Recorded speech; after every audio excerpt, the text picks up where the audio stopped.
Green Thumb Industries signing a deal with Circle K convenience stores to sell licensed marijuana at its gas stations in Florida.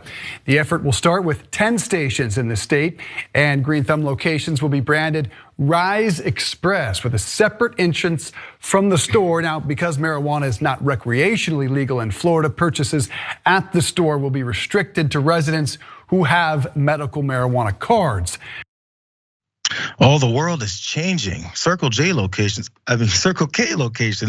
down in Florida are now going to start having this connection here. Rise dispensaries connected to their convenience stores with a separate entrance, though. Don't forget that part.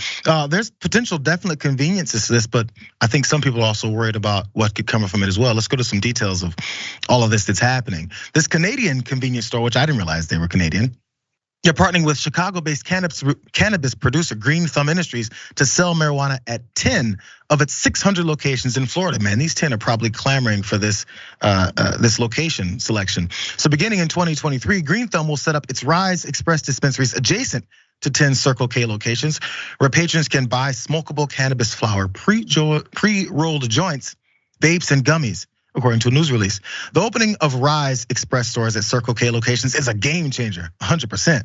Convenience is a strong channel in retail, and people want more access to cannabis.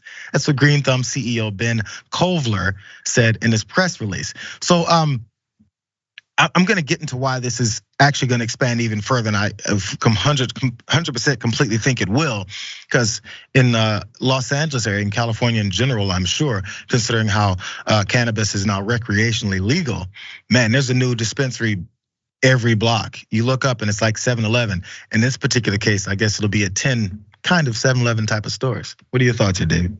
I think this is brilliant from a business perspective, and I would be surprised if it stops here, right? And the reason I say this is there's a gas station that I go to a lot, not because I like their gas anymore, but they got a Dunkin' Donuts inside, and I can get my little Dunkin' Donuts and powdery donuts and all that kind of stuff. And oh, by the way, I'll fill up my gas tank while I'm there, and I don't even think about it. Well, now imagine you're going because you want to get some gummies or pre-rolled joints or whatever, and then you're gonna collect a lot of Dunkin' Donuts, and then you're gonna fill up your gas tank. I mean, there's like the sky's the limit for these businesses that are partnering together. So it's a brilliant business decision. It seems a little strange that there would be a separate entrance, I guess, maybe sort of a separate part of the store, but good for them. Yeah, it must have something to do with like, legally can't connect this type of thing to just a convenience store that's next to some Skittles and donuts, which will be sold out, by the way. But the other part about this though, I was asking this question, I was like, Florida's legal on marijuana? As far as medical marijuana card holders, which those folks can then roll in, which I think is a pretty good amount, 6 figures worth of citizens there have this. So a little bit more, because I'm talking about how it's expanded and how things like this are gonna be even more so. Because remember this, President Joe Biden was saying this just a couple weeks ago. As I said when I ran for president, no one should be in jail just for using or possessing marijuana. It's already legal in many states. I'm announcing a pardon for all prior federal offenses for the simple possession of marijuana. I'm calling on all governors to do the same for state marijuana possession offenses. Third, the federal government currently classifies marijuana as a Schedule I substance, the same as heroin and LSD, and more serious than fentanyl. It makes no sense. So I'm asking the Secretary of Health and Human Services and the Attorney General to initiate a process to review how marijuana is scheduled under federal law. From the top politician himself, talking about how he's looking to pardon many of those folks as far as marijuana possession and all that type of stuff, right? Also, Big Tobacco is making their change on it. Let's go down a graphic for you guys. This is really where you're talking about, you said business and the game changers. Because once the money industries like this, who've used many people for their entire creation, start softening up on marijuana, it's really turned the page with politicians, because that's who they listen to. Here's details. By taking into consideration the health impact of their products, tobacco companies are trying to show their efforts to get away from traditional tobacco cigarettes. Tobacco companies are increasingly moving into so-called cessation products. In this space, e-cigs, vape products, and heated tobacco technologies work as switching or quitting tools to end the era of traditional cigarettes. You guys pay attention to all this. One more. The interest of Big Tobacco in the cannabis industry is not only visible in business operations, but also through lobbying operations, politics. As Cannabis Wire reported, tobacco company Altria lobbied on cannabis sales in Virginia. This achievement marks the first time that a tobacco company has lobbied on cannabis in the US, either at the state or federal level, according to Cannabis Wire.